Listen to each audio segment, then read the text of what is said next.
Bonjour, c'est Didier. Je vais vous montrer comment, désolé pour la voix, je suis un peu enrhumé.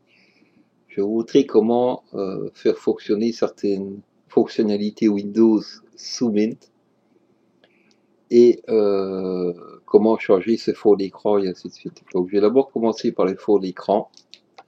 Vous venez sur Menu, Outils Système, Configuration du système.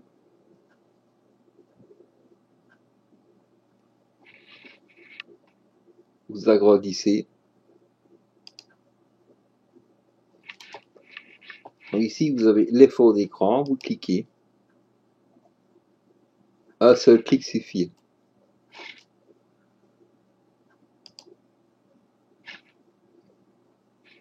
Regardez bien. Vous voyez, il le fait en temps réel. Toujours avec un seul clic.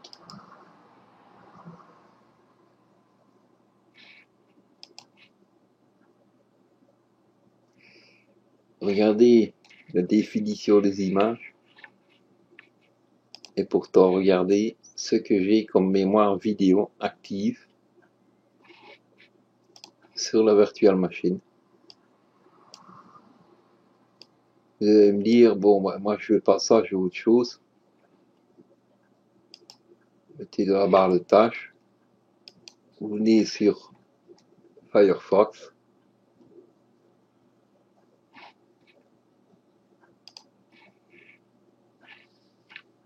Vous tapez par exemple fond d'écran.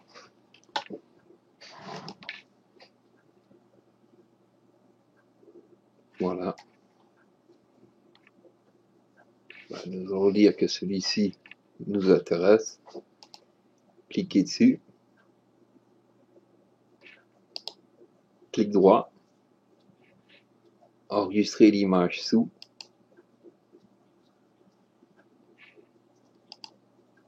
Dans le répertoire images. Enregistrer. Voilà, lié. Vous coupez Firefox. Vous revenez sur les fonds d'écran, vous faites ajouter, répertoire images, vous cliquez dessus, ouvrir,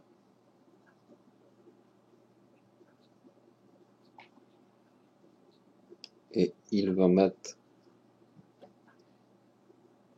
l'image ici, vous cliquez dessus, voilà, le fond d'écran est installé. Pareil pour celui-ci. Bon, je vais remettre celui d'origine.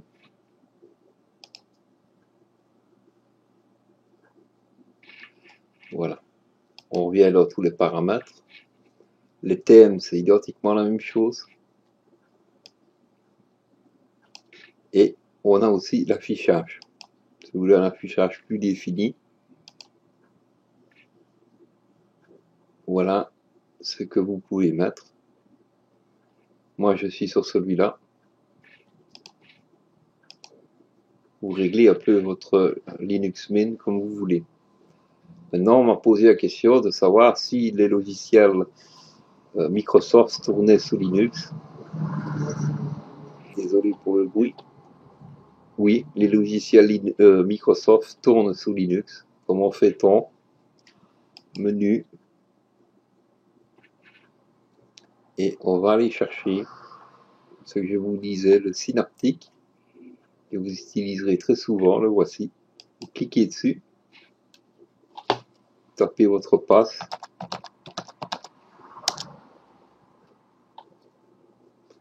et on va aller chercher l'émulateur Win, qui va permettre d'émuler, donc de faire croire au logiciel, il est compatible sur Linux. vous tapez Win,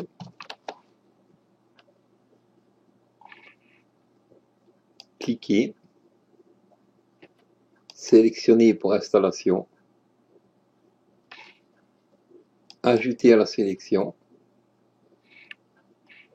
là, appliquer, appliquer, et c'est parti. Il va télécharger tout ce qui a été coché et l'installer directement après. Télécharge suivant les archives, encore une fois. Une fois qu'il aura téléchargé, il va installer tout ceci pour que l'émulateur soit autonome pour pouvoir mettre un programme Windows.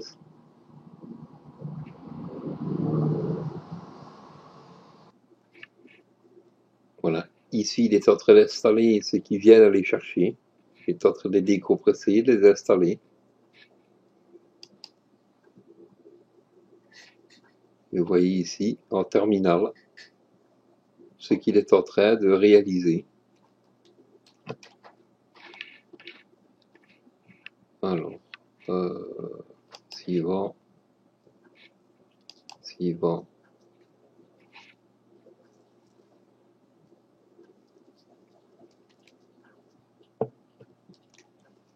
L'écran que vous venez de voir, c'est souvent pour des liaisons par système FTP, système HTTP, des systèmes de réseau en fait. Moi je les utilise pas parce que j'ai un autre programme qui me sert à ça. Ceci est un système d'exploitation, le Kali Linux ou un Backtrack. L'écran qui vient de s'allumer, mais lui il est préférable de cliquer sur oui et d'installer le protocole, ce qui permet de faire des tests de sécurité ou à vos risques et périls de faire du piratage. Quoi qu'on sait pirater avec celui-ci. Tout ce qui existe comme outil dans Backtrack et dans Ubuntu, Xubuntu, ainsi de suite, c'est toutes variantes, un peu comme Windows XP, Windows Vista, Windows 7, ainsi de suite. Vous savez prendre les fonctions d'un et les ajouter dans celui-ci et inversement. Je ne dis pas qu'elles fonctionnent toutes parce que ceci est Linux, il y a un codage un petit peu différent, mais ça pose vraiment pas de problème au niveau d'avoir par exemple un système de DDoS, attaque par déni de service, d'une application de Backtrack par exemple, que vous exportez dans un autre système Linux. C'est fait pour. Voilà. Win est installé. On quitte le synaptique. On revient sur Google. Et on va aller chercher photo filtre. On va aller sur la page officielle.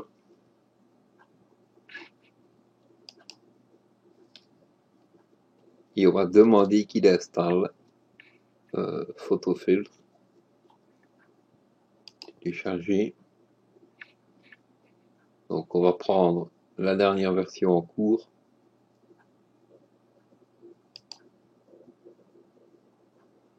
On va la télécharger.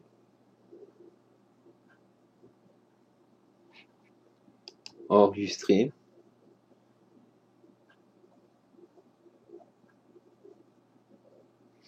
Voilà. Quitter. Dossier personnel. Double clic.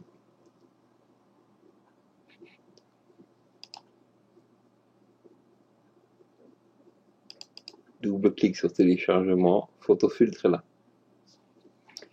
Vous faites un clic droit. Ouvrir avec l'émulateur Win.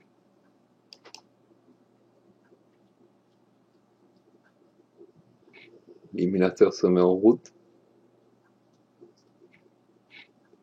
Et comme si vous étiez sur Windows, vous avez l'installation qui se présente identiquement de la même manière.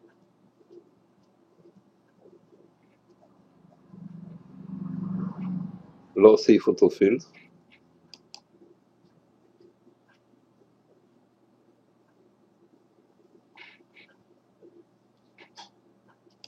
Voilà, Photofiltre est ici.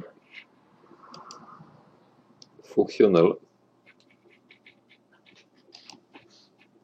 Donc ça ne pose vraiment pas de soucis. Ça, vous pouvez éventuellement le virer. Mettre dans la corbeille. La corbeille est là, un clic droit.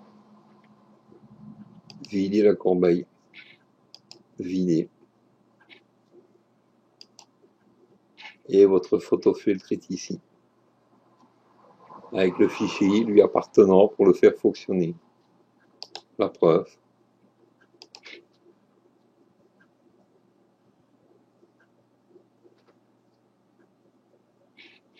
Bon, normal puisque c'est une version d'essai. Ce principe fonctionne avec 99% des logiciels Windows par ce système d'émulateur. À bientôt pour d'autres tutoriels sur Linux Mint 15. Et j'en ferai certainement pour le Linux Mint 16, mais il faut que j'apprenne à l'adopter.